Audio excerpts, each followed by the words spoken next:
In the darkness of May 2nd, 2011, two helicopters full of US Navy SEALs touched down inside a compound in Pakistan, a mission that would kill al-Qaeda leader Osama Bin Laden. 10 years on, the operation is hailed as a significant victory for the US, but continues to haunt al-Qaeda and Pakistan every day.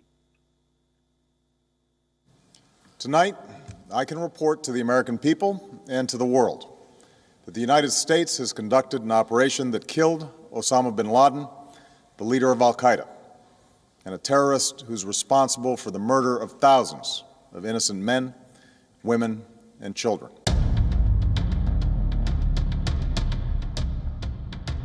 These words mark the end of a hunt, one that spanned over several years and 2 presidents. The world's most wanted terrorist was dead, killed in a top U.S. operation.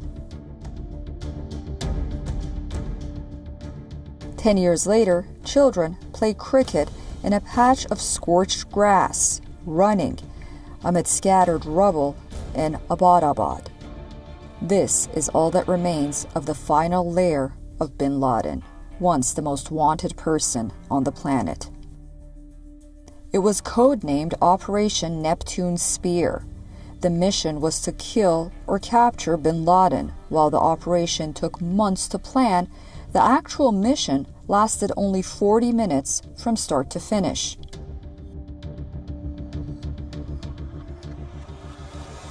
On the other side of the world, it was a tense moment in the Situation Room. President Obama, Vice President Joe Biden, and key White House policymakers remained glued to the screen as they waited to hear the words Geronimo, IKEA. In the cold military jargon, IKEA means enemy killed in action, signaling that the team had killed their target, while many suggested Geronimo was the code name for Laden. The operation began at around 1 a.m. local time. Black Hawk helicopters take off from Afghanistan, carrying a team of around 25 Navy SEALs. They swooped down on the compound, swept through buildings within the walled enclosure, killed 5 people, including Osama bin Laden. Laden was found and killed in 9 minutes, in what many call a flawless mission. Minutes later, the SEALs left the compound, carrying bin Laden's body and a horde of other al-Qaeda intelligence. A small team of Americans carried out the operation with extraordinary courage and capability. No Americans were harmed. They took care to avoid civilian casualties. After a firefight, they killed Osama bin Laden and took custody of his body.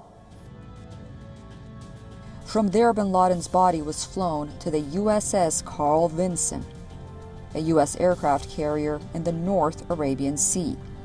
It was here that he was prepared for the burial.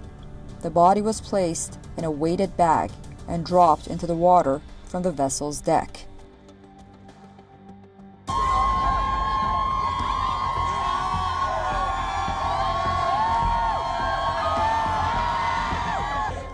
The killing was a significant victory for the U.S. government. People cheered the move for days. For many families of 9/11 victims, it was a moment of justice. The operation also had global repercussions. It dented Pakistan's international reputation, exposing contradictions in the country that served a rear base for al-Qaeda. Bin Laden had been living in Abbottabad for 5 years, hidden behind the walls of an imposing white building, a high-walled enclosure with privacy screens all around, less than 2 kilometers from a renowned military academy. It was the embarrassment for the Pakistani state that Pakistan was a non-NATO ally and the partner in the war against terrorism, and one of the most wanted terrorists of the world found on the Pakistani side, and he was killed by the US Marines. So this was of course, a big embarrassment for Pakistan. Pakistani officials could deny knowing he was there, but in doing so, they would be admitting to an intelligence failure. They could also say that bin Laden was under their protection, but it would mean they were powerless to prevent the operation. Pakistan opted for the former, denying Laden's existence. But the damage was already done.